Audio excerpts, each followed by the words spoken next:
Evening all, and welcome back to the Kieran Clavin Racing Show for this week's weekend preview. Back now video, sadly couldn't put up the midweek outlet video up on Monday, but all is well. I'm back in the good vibes, and we have the good decent racing to look forward to at the weekend at Ascot and Haydock, with the long walk hurdle at Ascot being the main event of the weekend. 6 races to cover plus the best bets, so let's get straight into it. We start off with the 150, the 2 mile 3 handicap chase over 2 miles 3, where the famous 5 is favourite for Venetia Williams currently.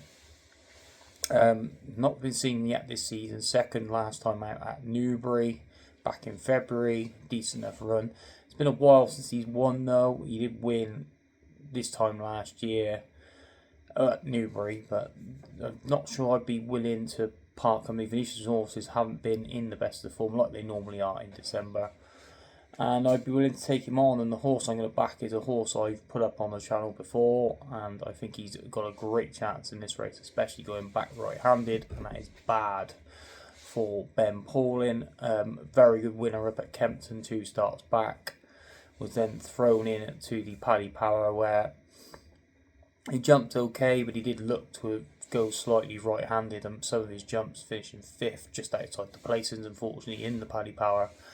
Now coming back right-handed, and I think that could only suit him. Like Ben Paulin's chasers and horses in general in brilliant form. He's currently going at about 30% strike rate for the last 2 weeks, and I think this horse will run a brilliant race on Saturday. I think he's a huge threat to the favourite and should possibly be favourite itself at currently best price 9-2. I think that's a massive price for Bad at the weekend. We then move on to the 225, which is the main event, the 3 mile long walk hurdle, where Honesty Policy is favourite for Gordon Elliott, winner at Aintree at the last season before finishing second at Punchestown to Jasmine DeVoe. Makes his seasonal reappearance here, and I'm willing to take him on. I know there's a fair few people out there like him for potentially stayers till the back of the season. I'd like to see him more over 3 miles before I start jumping, thinking that he's going to be the next come in the 3 mile division. You've also got Impose Etoile in here for Henderson and McManus as well, who's been a decent winner up at both Newbury and Aintree last twice. Obviously very progressive, obviously second in the Coral Cup the last season as well, behind Jimmy DeSoy. He could probably be the star. I'm quite surprised he's not favourite, to be honest. But the one I'm going to put up is last year's winner Crambo for Fergal O'Brien. I just think this is his time of year. He loves Ascot. Obviously won this race last year. And there's not a lot else he will go for, really. He needs to go right-handed to be seen at his best. So definitely this is going to be the track for him. And I think all Rabel's going to be wound up to the 9s. He's going to be primed for this race. And I just think 8-1 is an each way play to nothing. You potentially could go on the nose at 8-1 and take on the top 2 in the market. There's a few others lingering in the market, but you want to probably take them on, the likes of Potter's Charm, etc. He's unexposed at 3 miles, whether he will get 3 miles, another factor. But yeah, Crambo I think is the solid option here in what looks a very competitive race. We then move on to the 3 o'clock, the handicap chase over 3 miles, where Blow Your Wad is favourite for Tom Lacey, third over course and distance behind Henry's Friend at the start of November. That's not too bad, decent form. Henry's Friend ran okay last week as well. But the one I like in here is another one of Ben Paulin's chasers, and it's Pick Rock, who won at Huntington on his second start after unseating at Worcester. Then went on to finish 5th in the Hennessy behind Panic Attack. That form looks fairly decent, I think. And coming into a race like this on a track which doesn't go too badly right-handed, where he's obviously won at Huntington earlier in the season. And the fact that, like I said earlier, about the same with applied to Bad, like Ben Paulin's also absolutely flying at the moment. And I think Pick Rock will give you a decent run for your money. I think he's around a 6-7-1 shot for this race, and I think he's a decent bet.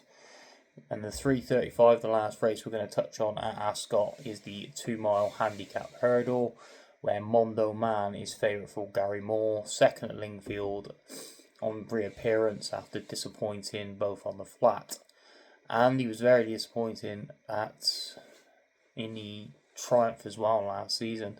I think he's kind of this price purely and simply because of what he did behind Lambert at the start of last season. I just can't have him. He's just far too short. I know Gary Moore's also doing alright at this point in the moment, but he's far too short. I've got a couple on my radar for this. The first one is Stick to the Plan, the Persian War winner. Done that nicely, but then finished only third at Haydock the next time. I think 2 miles could potentially be too short for him. I know he was held on to get 2 miles 3, but he looked a bit outpaced when only third behind Dream Hunter and Masked Man up at Haydock, and I just think he might need slightly further than 2 miles.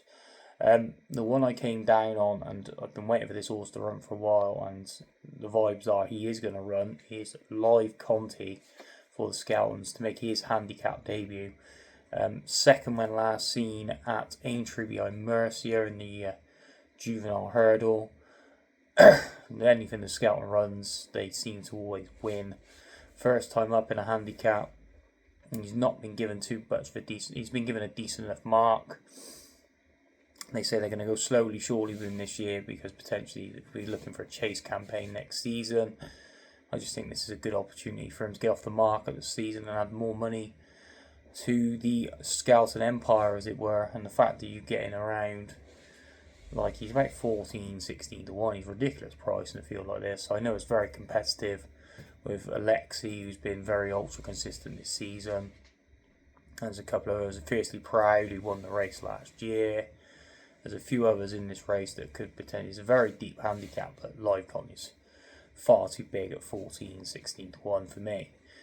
And then there's 2 races to touch on over at Haydock. First, the 2:05, the handicap chase over the extended 3 miles, 2 furlongs.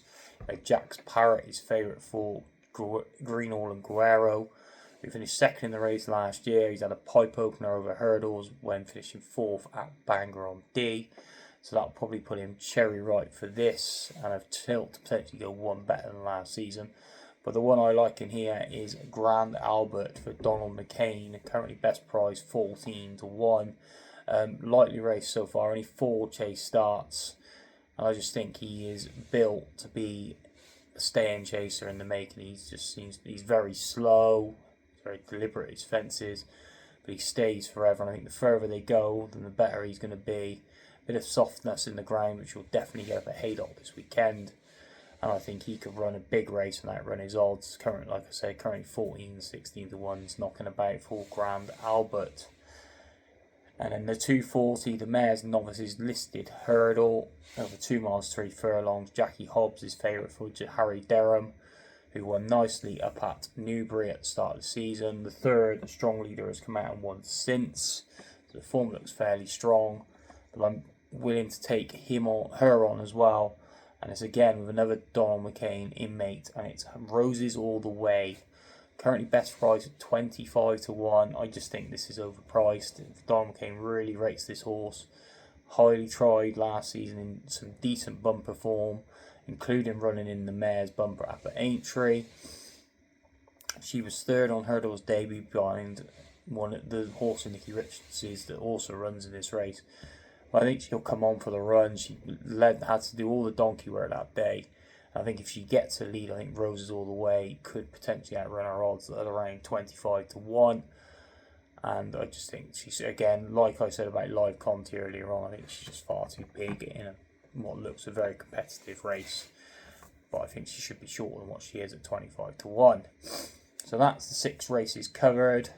Out of the 6, I've got 3 best bets for the weekend currently, and then may potentially add a few more along the way. Bad in the 150 is a definite bet. He's probably my best bet on the card. I just really think going back right-handed is going to suit him, and I think he should take a lot of beat. I'm quite surprised he's not favourite. In the 3 o'clock Pit Rock, the other Ben Paulin chaser, I think is definitely well handicapped, and if he runs anything similar to how he ran in the Hennessy, I think he can go close.